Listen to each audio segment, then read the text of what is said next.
Hey, so a problem I keep hearing about is there's no inventory, there's low inventory, it's hard to get deals. Are these things true?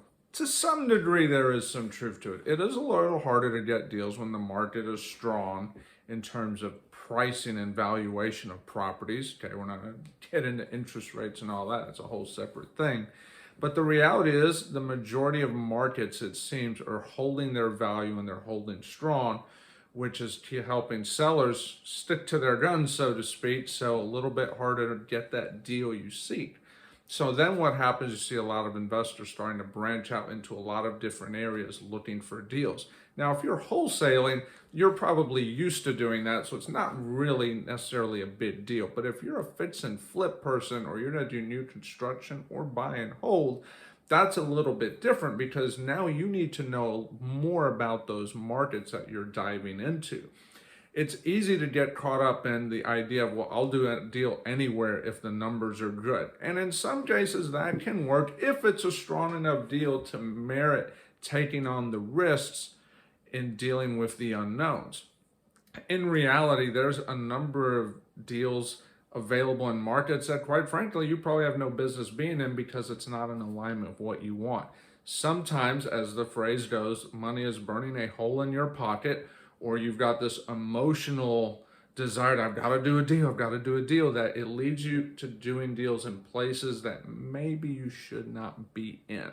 Next thing you know, you're 6 months, year, 2, 3 years into a deal, depending on what it is, and you end up hating it. And you're like, why am I here? And maybe it's breaking even, maybe it's making money, but the headache doesn't justify it. Maybe it's losing money. Okay, what does that look like? Well, if I'm dealing with a rental property I don't like, maybe it's making money, maybe it's not. But if the tenants are paying, or the clientele in that area doesn't really line up with what I like to work with in terms of buy and hold, then those deals do not become fun to do. Okay, here's a perfect example that everyone can relate to probably, and that's war zone properties. War zone properties can be very profitable, but you definitely have to have a thick skin to get into doing those deals.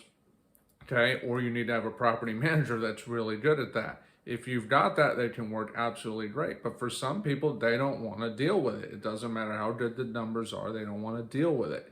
So just because the numbers look great, the clientele of that area, or the dynamic of that area, may not be what you want to deal with. Same with fix and flip. Oh, well, I'll do a fix and flip an hour away if the numbers are great. Great, but do your contractors you're going to work with want to deal with it?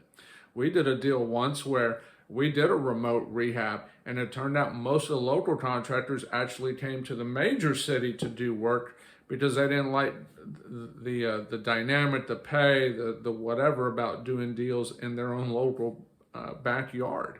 So it ended up being this way more difficult deal than it had to have been for a house that really wasn't overly complicated, but the people dynamic made it very complicated. So be careful of doing remote rehabs, and really do your research, not just on the deal, but who are the people that are going to work on this deal and what's really involved. Lots of contractors will say, oh, I'll drive anywhere, until they actually have to drive, until they actually have to pay the gas bill. Okay, new construction, basically take what I just said about fix and flip, put it on steroids. Do you really want to build on a property an hour away? Can you do it? Absolutely, we've done it, but there's a lot more headache and work goes into that than if you're doing something 15 minutes from where you live. What is the point of all this? When you're looking for deals, don't just jump into deals because there's a money burning hole in your pocket, or I've got to do a deal. Go deeper and get better in the areas you really want to buy in. Get really crystal clear on those deals that you're looking for. Get really defined, and then dig deeper, market better, network better, to find the things you really want, so that when you do pull the trigger on a deal, you're in the place that you want to be to get the success you seek. Thanks.